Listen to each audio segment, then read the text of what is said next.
नमस्कार। Tagore PG college आई tutorial YouTube channel में आपका स्वागत है। आज हम बीए सेकेंड ईयर के द्वितीय पेपर इतिहास के उसमें एक टॉपिक है आमेर के राजा स्वाई जय सिंह या इनको बोलते हैं जय सिंह द्वितीय। तो उनके बारे में बात करेंगे। तो स्वाई जय सिंह का जन्म है वो आमेर राज्य में 3 सितंबर 1688 को हुआ था और इनके पिता का नाम बिशन सिंह था। बिशन सिंह या विष्णु सिंह था।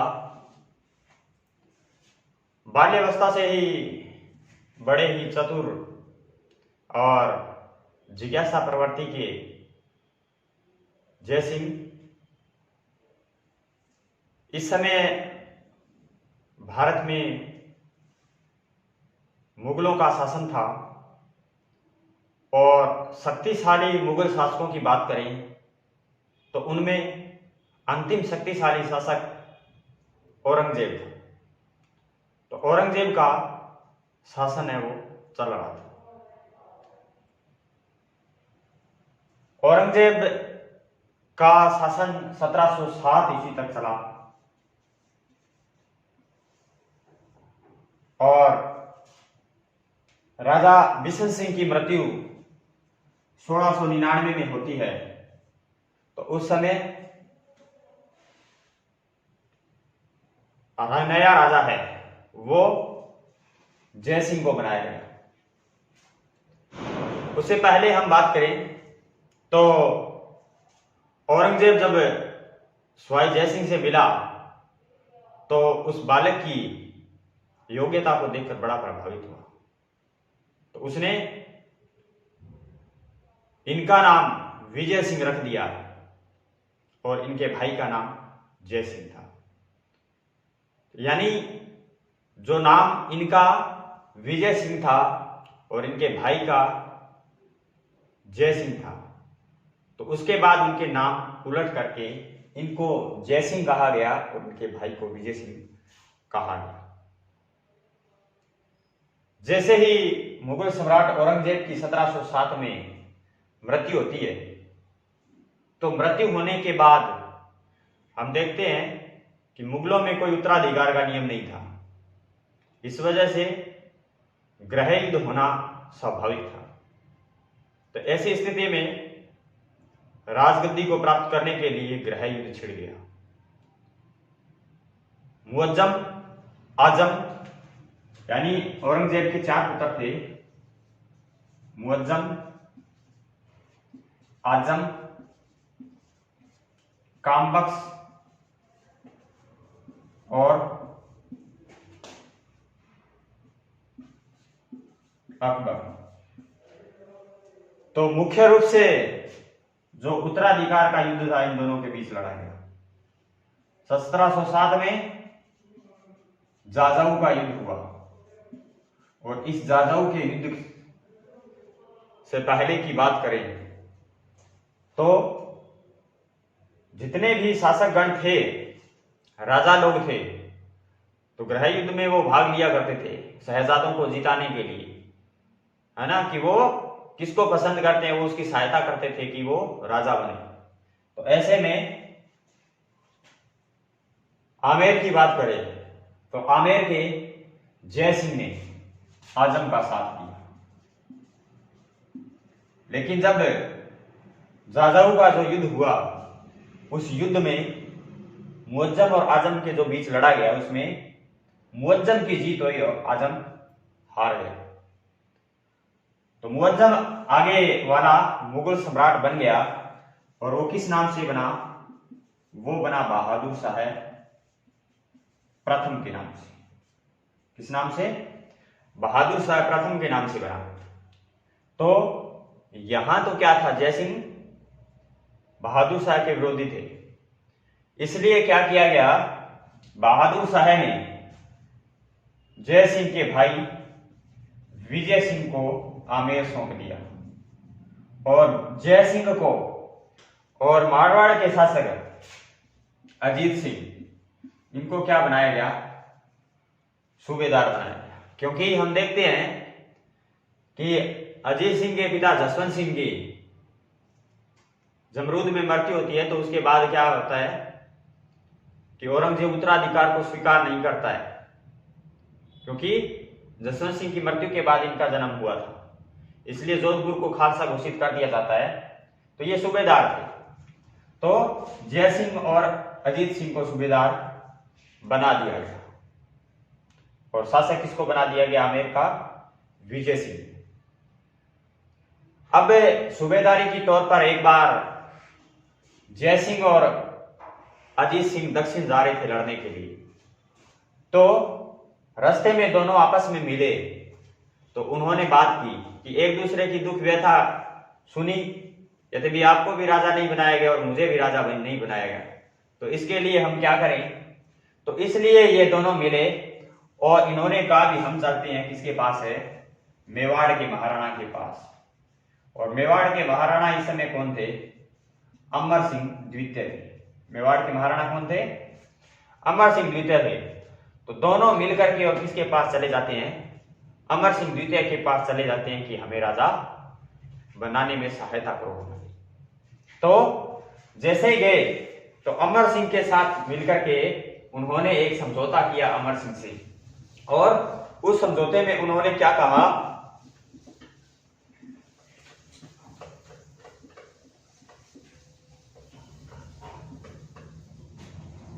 यह समझौता किया गया देबारी नामक स्थान पर। कहां किया गया?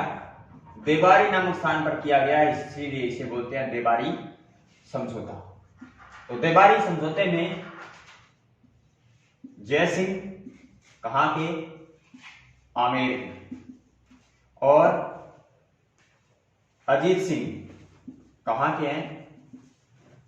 मारवाड़ के, और मेवाड़ के राजा कौन थे? अमर सिंह द्वितीय। ये क्या थे? मेवाड़ के थे। तो इन तीनों शासकों के मध्य देबारी में एक समझौता हुआ। मोस्ट इंपोर्टेंट है कि देबारी समझौता किन किन के मध्य हुआ? तो जय सिंह, अजीत सिंह और अमर सिंह। तो ये जैसे ही मेवाड़ महाराणा अमर सिंह के पास गए, तो मेवाड़ के महाराणा ने एक शर्त रख दी कि मैं आपकी सहायता तो कर दूंगा, लेकिन उसके लिए मेरी भी एक शर्त है। तो क्या कहा उन्होंने? उन्होंने कहा कि मेरी पुत्री है चंद्र कुंवरी। क्या नाम है? चंद्र कुंवरी। चंद्र कुंवरी के साथ जय सिंह को शादी करनी पड़ेगी, और चंद्र कुंवरी से जो पुत्र उत्पन्न होगा उस पुत्र को आमेर का आगे वाला राजा बनाना पड़ेगा। अगर ये शर्त मंजूर है तो मैं आपकी सहायता करूंगा। अब राजा बनना है तो शर्त मंजूर करनी पड़ेगी। तो जय सिंह ने कहा कि ठीक है, मैं शादी करने के लिए तैयार हूं। तो अमर सिंह के साथ समझौता है वो हो गया। ये बात जब पता चली मुगल सम्राट को, मुगल सम्राट कौन थे? बहादुर शाह प्रथम। तो बहादुर शाह को जब पता लगी, बहादुर शाह ने कहा इतनी बड़ी बात थोड़ी है, उनको राजा बनना है तो मेरे से बात करो, अगर वो आकर के मुझसे माफी मांग ले तो मैं उनको राजा बना दूंगा। ठीक है, इस प्रकार उनको राजा बना दिया गया।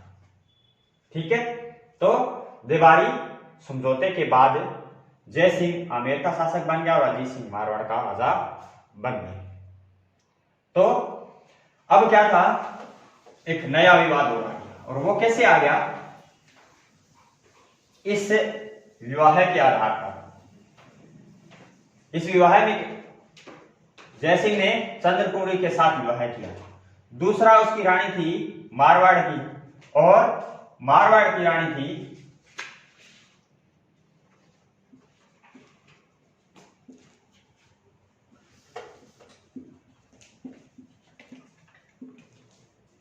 सूरज कुमारी। मारवाड़ की रानी थी सूरज कुमारी। तो उनके साथ भी विवाह है वो कर लिया। ठीक है, तो अब दो, एक तो चंद्र कुंवरी है और एक है सूरज कुंवरी। तो सूरज कुंवरी से जय सिंह को जो पुत्र उत्पन्न हुआ उसका नाम था ईश्वरी सिंह, और जो चंद्र कुंवरी है उससे उत्पन्न हुआ पुत्र उसका नाम था माधव सिंह, जो कि आगे चलकर गृह युद्ध की स्थिति है वो पैदा होगी। तो क्योंकि ईश्वरी सिंह बड़ा था तो राजा कौन बनेगा? ईश्वरी सिंह, ज्येष्ठ के आधार पर, लेकिन शर्त के अनुसार माधव सिंह। ठीक है, तो इसको एक बार अपने यहीं रोकते हैं और थोड़ा पीछे बात करते हैं।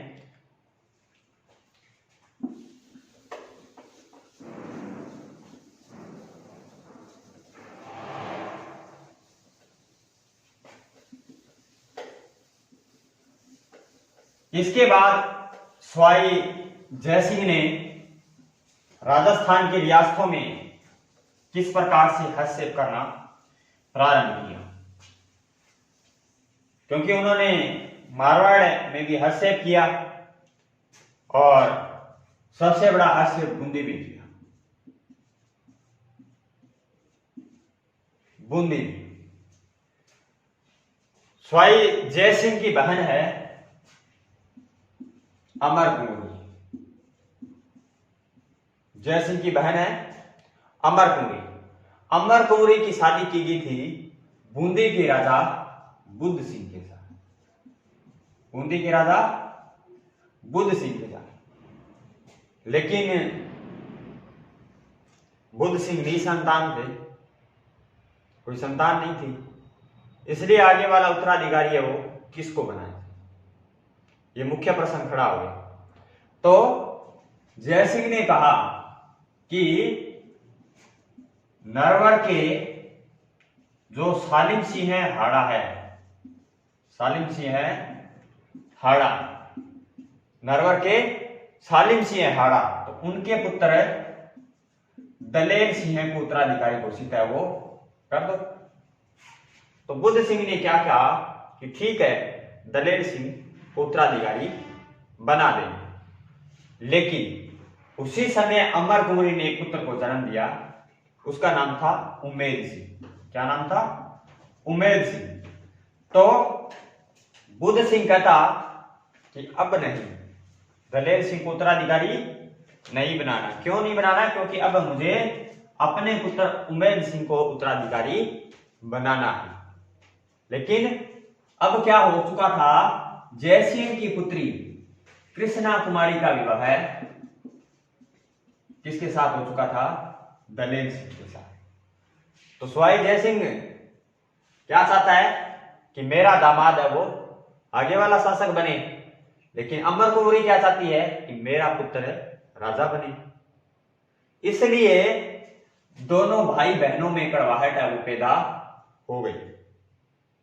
तो अमर कुंवरी अपने पुत्र उमेद सिंह को राजा बनाने के लिए अपने भाई से नाराज हो जाती है और वो कहां भेज देती है? राखी भेज देती है। एक है मराठा मल्हार राव होलकर के पास, राखी भेज देती है कि आप आओ और मेरी सहायता करो। तो मल्हार राव होलकर आते हैं और किसको? उमेद सिंह को राजा बना देते हैं। लेकिन जैसे ही मराठा वापस गए तो जय सिंह ने दोबारा उमेद सिंह को हटाकर दलेर सिंह को राजा बना दिया। राजा दलेर सिंह को बना दिया तो उमेद सिंह दोबारा सहायता लेने के लिए मल्हार राव होलकर के पास गया, तो मल्हार राव होलकर ने मना कर दिया कि हम सहायता नहीं करेंगे। क्यों नहीं करेंगे? क्योंकि तब तक जय सिंह के संबंध है वो मल्हार राव होलकर के साथ अच्छे हो गए थे, तो इसलिए वो सहायता देने के लिए नहीं है। तो इस प्रकार हम देखें तो बात करें तो पहली बार मराठों का राजस्थान में प्रवेश है वो कहां हुआ? बूंदी। बूंदी में हुआ। बूंदी के मामले में पहली बार मराठों ने हस्तक्षेप करना प्रारंभ किया, जो कि आगे चल करके राजस्थान के राजपूत राजाओं के लिए एक बड़ी समस्या बन गई। इसलिए इस समस्या से निकलने के लिए उन लोगों ने क्या किया, बातें की एक दूसरे शासकों के साथ और कहा भी हमें मिलकर के मराठों के खिलाफ कोई कार्यवाही करनी पड़ेगी। तो ऐसे में बीड़ा उठाया सवाई जय सिंह ने और कहा कि हमें एक सम्मेलन करना है। राजस्थान के राजपूत शासकों को सूचित किया गया और एक सम्मेलन का आयोजन किया गया, जिसे क्या बोलते हैं, हुरड़ा सम्मेलन। क्या बोलते हैं? हुरड़ा सम्मेलन। 17 जुलाई 1734 को 17 जुलाई 1734 को हुरड़ा सम्मेलन है वो किया गया। इस सम्मेलन की जो कार्य रूपरेखा बनाई गई कि 17 जुलाई को हम सारे इकट्ठे होंगे और इस सम्मेलन की अध्यक्षता कौन करेंगे? मेवाड़ रियासत में था हुरड़ा, इसलिए मेवाड़ के महाराणा इसकी अध्यक्षता करेंगे, मेवाड़ के महाराणा संग्राम सिंह। लेकिन जब सम्मेलन होने की तारीख आई उससे पहले मेवाड़ के महाराणा संग्राम सिंह की मृत्यु हो चुकी थी। तो इसलिए आगे वाले महाराणा जगत सिंह द्वितीय ने हुरड़ा सम्मेलन की अध्यक्षता की थी और हुरड़ा सम्मेलन का आयोजन करता कौन था? सवाई जय सिंह था। ठीक है, तो जगत सिंह द्वितीय ने इसकी अध्यक्षता की थी। 17 जुलाई 1734 को यह सम्मेलन है वो किया गया, लेकिन राजपूत शासक एकमत नहीं हुए और यह सम्मेलन है वो असफल रहा। अब हम बात करते हैं सवाई जय सिंह ने और क्या करेंगे। यानी सवाई जय सिंह एक शासक ही नहीं, अच्छा प्रशासक, सैनिक और निर्माण कार्यों में रुचि लेने वाला और इसके अलावा ज्योतिष नक्षत्र के क्षेत्र में रुचि लेने वाला शासक भी था। तो इसलिए उसने क्या किया,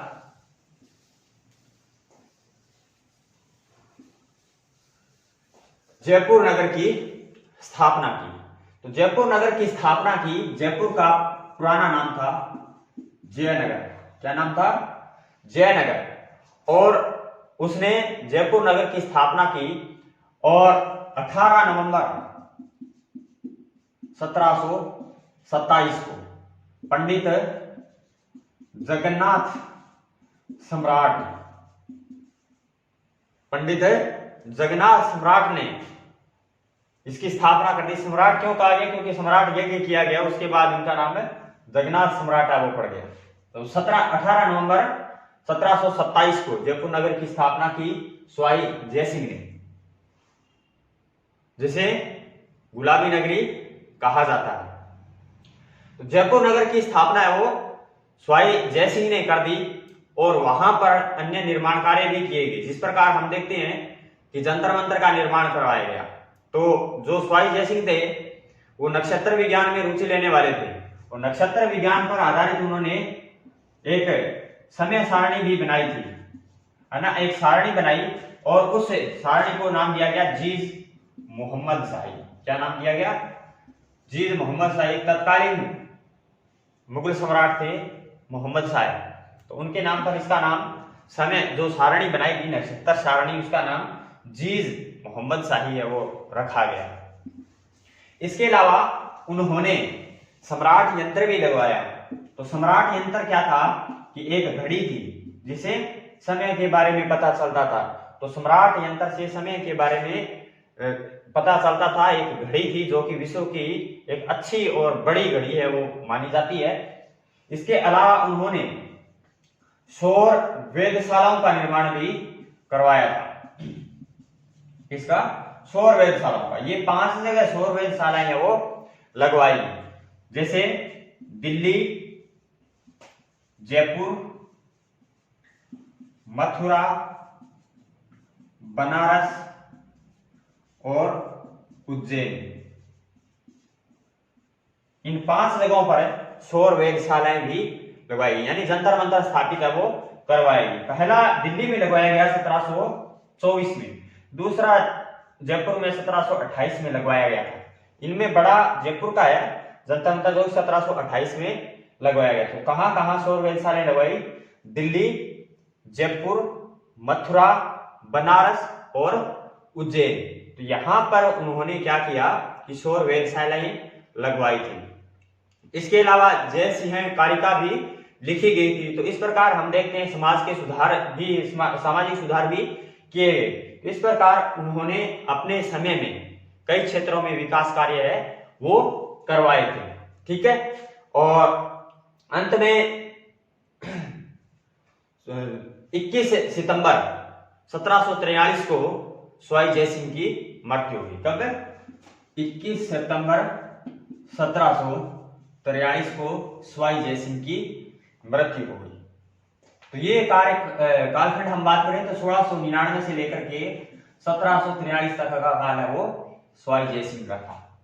और उन्होंने सर्वाधिक मुगल शासकों की सेवा भी की थी। हम देखते हैं कि औरंगजेब से लेकर के मोहम्मद शाह तक का जो काल है, तो उस काल में आने वाले जितने भी मुगल शासक थे उन सभी मुगल शासकों की सेवा है वो स्वाई जयसिंह ने की थी। अब हमारा थोड़ा सा टॉपिक और रह गया है। हम बात कर रहे थे कि जो संकट है वो पैदा हो गया क्योंकि सूरज कुंवरी का और चंद्र कुंवरी का।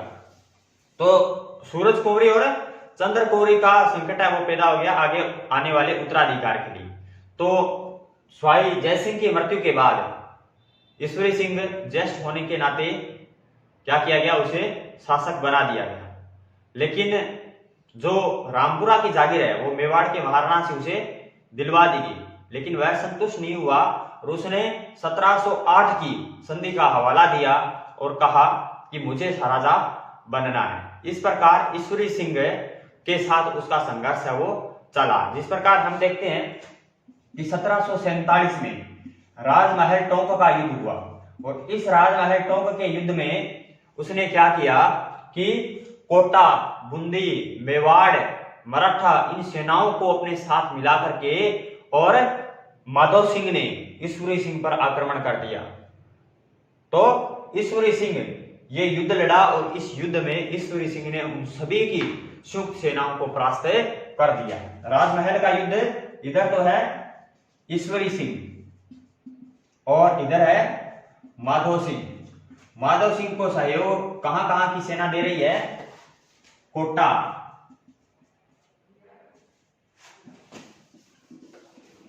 मराठा, मेवाड़ इनकी संयुक्त सेना थी। तो इस संयुक्त सेना को ईश्वरी सिंह ने क्या किया, 1747 में राजमहल टोंक के युद्ध में परास्त कर दिया।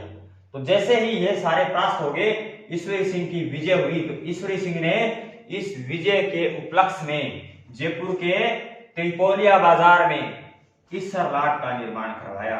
ईसर लाट का निर्माण करवाया, ईसर लाट या सरगासुरी का निर्माण करवाया। ठीक है, इसके बाद बगरू का युद्ध भी हुआ है ना। तो बगरू के युद्ध में क्या हुआ कि ईश्वरी सिंह वो परास्त हो गया। ठीक है, तो वो ईश्वरी सिंह की बातें हमने पढ़ा आज स्वाई जयसिंह के बारे में। ठीक है, आज के लिए बस इतना ही। धन्यवाद।